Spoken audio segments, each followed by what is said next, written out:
विराम बाद स्वागत। લોકસભાની ચૂંટણીને લઈને ભાજપે મોદી કી ગેરંટી નામે સંકલ્પ પત્ર જાહેર કર્યો છે।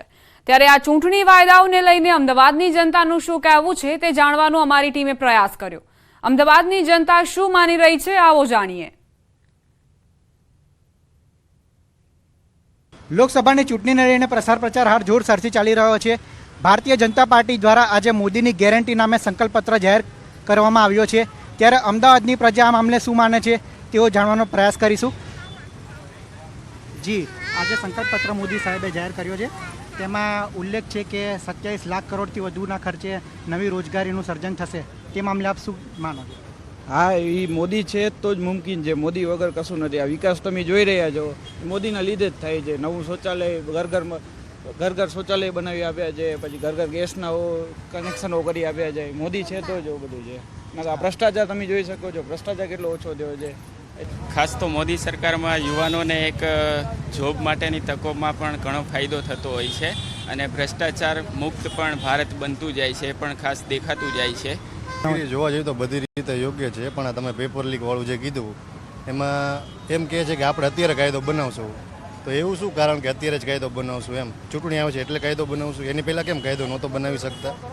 કારણ કે પેપર લીક તો ઘણો બધો થયા છે અને જે એણે પેપર લીક કર્યા એમને કોઈને કંઈ સજા કે એવું કંઈ મળ્યું નથી। એવું કદાચ દાખલો હોય તો તમે કદાચ આપી શકો છો, અને જેનાથી ઘણા યુવાનોનું ભવિષ્ય શું કહેવાય જોખમમાં મુકાયેલું છે અને ઘણા આત્મહત્યા પણ કરેલી છે। આપણે એમ નથી કહેતા કે સરકાર ખરાબ છે, પણ આ અંગેની ચર્ચા બાબત એમને કરવી જોઈએ અને વ્યવસ્થિત રીતે કરવી જોઈએ, એવું નહીં ભાઈ કરવા ખાતર કરવી જોઈએ।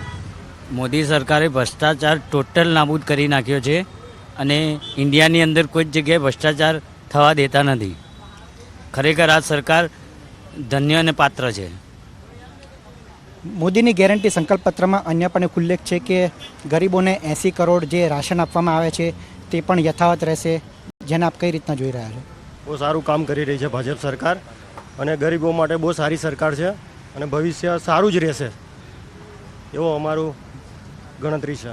તો હાલ અમદાવાદની જનતા આ મોદી સરકાર દ્વારા જાહેર થયેલા સંકલ્પ પત્રને આવકારી રહી છે અને તેમની ગણતરી મુજબ સરકાર હાલ સારું કાર્ય કરી રહી છે અને આવું જ કાર્ય ભવિષ્યમાં પણ કરતી રહે તેવી તેમની અપેક્ષા છે। કેમેરામેન શ્રેણિક મહેતા સાથે પૂર્વિન સુથાર, ન્યૂઝ 18 અમદાવાદ। આ સાથે જ બુલેટિનમાં અત્યારે બસ આટલું જ। વધુ અપડેટ્સ માટે આપ જોતા રહો ન્યૂઝ 18 ગુજરાતી।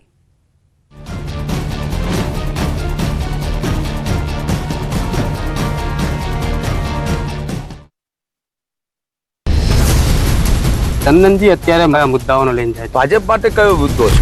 સામે ભરતસિંહ ડાભી હજી સુધી એક પણ ચૂંટણી હાર્યા નથી।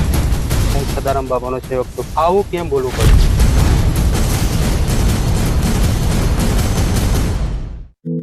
શરૂઆતમાં અરબ સાગરમાં હલચલ જોવા મળશે તો 17 મે થી 22, 23 અને 24મી મેના મહિનામાં અંદમાન નિકોબારમાં ચોમાસું સક્રિય થશે। કેટલાક વિસ્તારોમાં વરસાદ થશે તો દક્ષિણ ઉપસાગરમાં ભારે વાવાઝોડું સર્જાશે, તેમજ લક્ષદ્વીપમાં હળવો વરસાદ અને કંઈક હલચલ જોવા મળવાનું અનુમાન છે।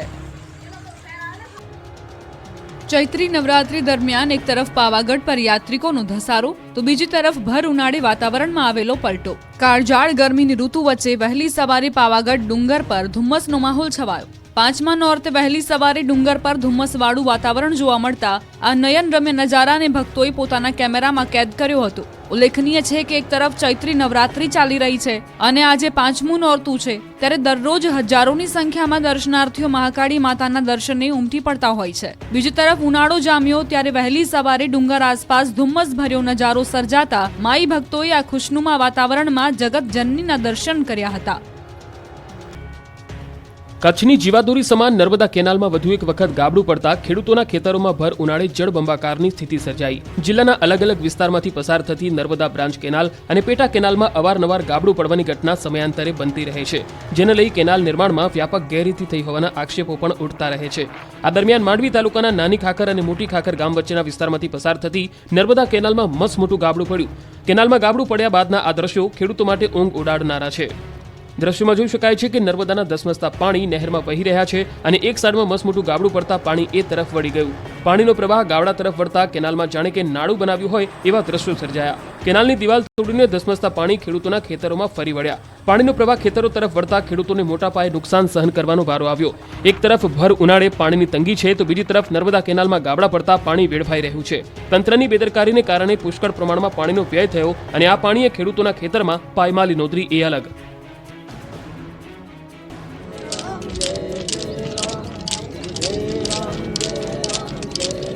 રામધૂન કરી રહેલા લોકો પાણીની સમસ્યાથી ત્રાહિમામ છે. કાળઝાળ ગરમીમાં આ લોકો પાણી માંગવા મજબૂર બન્યા છે.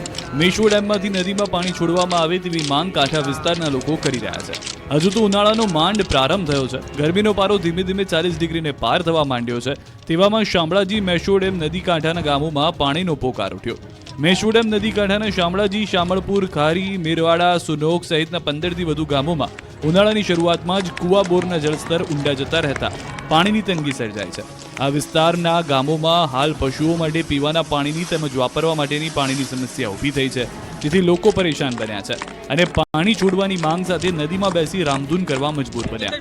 ખાસ કરીને ચોમાસામાં નદીમાં પાણી આવ્યું હતું, ત્યારબાદ ડેમમાંથી આજ દિન સુધી એક પણ વાર પાણી છોડવામાં નહીં આવતા હાલ મેશ્વો નદી સૂકીભટ વેરાન ભાસી રહી છે. નદીમાં ક્યાંય પણ દૂર દૂર સુધી પાણી જોવા નહીં મળતા મૂંગા પશુઓ પાણી વગર તરસ છીપાવા જ્યાં ત્યાં ભટકી રહ્યા છે. ઉનાળાની શરૂઆતમાં જ આવી સ્થિતિ છે, ત્યાં આગામી દિવસોમાં પીવાનું પાણી ક્યાંથી લાવવું એ સૌથી મોટો પ્રશ્ન બની રહે છે. જો કે ખેડૂતો કહી રહ્યા છે કે આવા દિવસો આવે એ પહેલા મેશ્વો નદીમાંથી પાણી છોડવામાં આવે, જેથી કેટલાય ગામના લોકોને રાહત મળે. પ્રાથમિક સુવિધાઓ ન હોવાથી મહીસાગરના લુણાવાડા પંથકના સ્થાનિકો ધુઆપુઆ થયા. લુણાવાડાના ઉંદરા વિસ્તારના રહીશોમાં ભારે નારાજગી છવાઈ. ખાસ કરીને કાળઝાળ ગરમીના સમયમાં પાણીનો વિકટ પ્રશ્ન સર્જાય છે. તેમ છતાં તંત્રના બહેરા કાને આ લોકોની સમસ્યા અથડાતી નથી. વિરણિયા ગામે ઉનાળાના સમયમાં છેલ્લા 10 વર્ષથી લોકો પારાવાર મુશ્કેલીનો સામનો કરી રહ્યા છે. આખરે કંટાળીને લોકોએ આ વખતે ચૂંટણી બહિષ્કારનો નિર્ણય કર્યો. ચૂંટણી બહિષ્કાર કરી પ્રચાર અર્થે આવતા કોઈપણ પક્ષના ઉમેદવારો કે નેતાઓને ગામમાં નહીં ઘૂસવા દેવાની પણ ચીમકી ઉચ્ચારી. ઉંદરા ગ્રામ પંચાયતના વિરણિયા અને કરેણા ગામમાં મોટા મોટા તળાવો આવેલા છે, પરંતુ ઉનાળો આવતા જ આ તળાવો ખાલીખમ થઈ જાય છે. અંદાજિત 2000થી વધુ વસ્તી ધરાવતા ઉમરા ગામના દરેક ઘર પશુપાલન અને ખેતી પર નિર્ભર છે. ત્યારે ઉનાળાની શરૂઆતમાં જ આખું ગામ પાણી વગર વલખા મારી રહ્યું છે. છેલ્લા 10 વર્ષથી અહીંના લોકો આવી દારૂણ પરિસ્થિતિનો સામનો કરવા મજબૂર છે. ગામ લોકો દ્વારા અનેક વાર તળાવ ભરવા લેખિતમાં અને મૌખિકમાં રજૂઆત કરવામાં આવી, છતાં ઉંદરાના વિરણિયા અને કરેણાનું તળાવ ભરવામાં આવી રહ્યું નથી, જેથી રોષે ભરાયેલા ગ્રામજનો. નમસ્કાર, સ્વાગત છે આપનું. આપ જોઈ રહ્યા છો અમારી વિશેષ રજૂઆત ખોટું ન લગાડતા. હું છું આપની સાથે દીપા શર્મા. બનાસકાંઠાની ચૂંટણી પ્રચાર જોઈએ તો ગરમીના પારા કરતા રાજકીય ગરમાવાનો પારો જાણે કે ઉપર જતો રહ્યો હોય તેમ લાગે છે. ગેનીબહેનના ગઢમાં જઈને સુરક્ષાની વાતો કરનારને ગેનીબહેન જેવા સાથે તેવાની નીતિથી જવાબ આપવાનું કહી દીધું.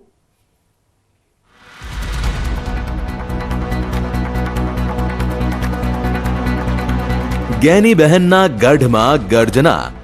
વાવના દેથડી ગામના લોકો જોડાયા ભાજપમાં.